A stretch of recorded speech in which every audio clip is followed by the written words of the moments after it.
Assalamualaikum warahmatullahi wabarakatuh. Kembali lagi bersama saya Syifa Ainur Rahma dari Program Studi Pendidikan Anak Usia Dini Universitas Pancasakti Bekasi dengan NIM 18620-541 dengan dosen pengampu Bapak Reza Lukmanda MA dengan mata kuliah Media dan Sumber Belajar. Baik teman-teman, pada kesempatan kali ini saya akan menjelaskan bagaimana prosedur pemanfaatan lingkungan sebagai sumber belajar dan cara membuat rancangan pemanfaatan sumber belajar dengan berdasarkan prosedur sebagai berikut. Simak video kali ini ya teman-teman.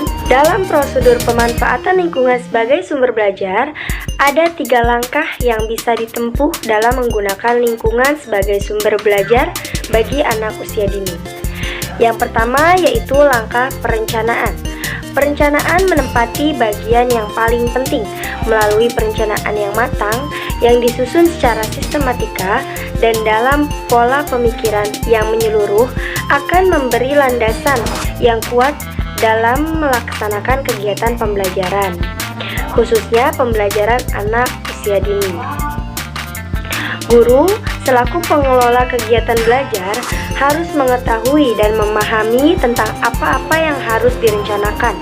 Dalam perencanaan pemanfaatan lingkungan sebagai sumber belajar, guru harus mencoba beberapa hal antara lain sebagai berikut.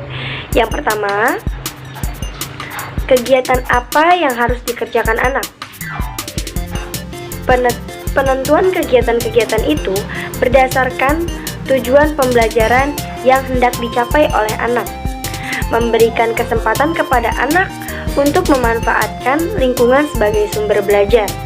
Berhenti mengarahkan anak untuk melakukan berbagai kegiatan dan memperoleh macam-macam informasi dan pengetahuan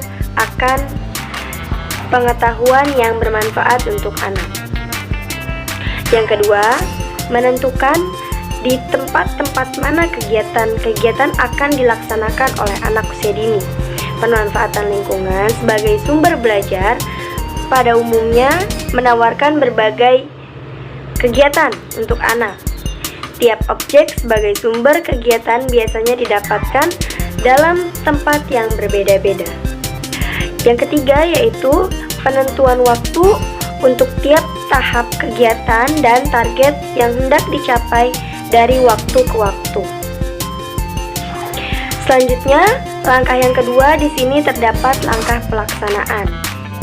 Dalam langkah pelaksanaan, yaitu melakukan kegiatan belajar di tempat tujuan sesuai dengan perencanaan yang telah ditetapkan.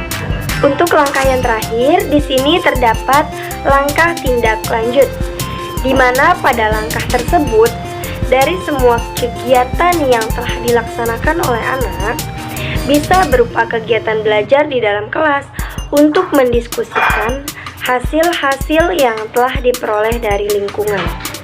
Setiap kelompok diminta untuk melaporkan hasilnya di depan kelas.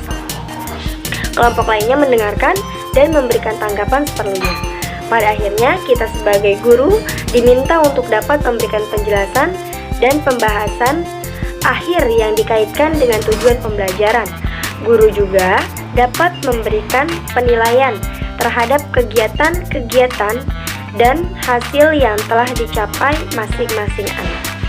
Baik teman-teman, selanjutnya di sini terdapat contoh dari pemanfaatan sumber belajar. Di sini saya mengambil contoh yaitu dalam menanam kecambah kacang hijau. Untuk poin pertama yaitu dalam langkah perencanaan, di sini terdapat guru memberikan tabel pengamatan. Selanjutnya, dalam langkah pelaksanaan, anak-anak sudah dapat praktek dalam menanam kecambah kacang hijau. Nah, selanjutnya di sini terdapat langkah tindak lanjut.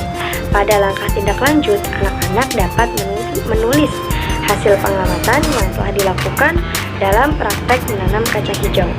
Nah, teman-teman, di sini terdapat contoh dan anak-anak dalam praktek menanam kecambah. Simak ya.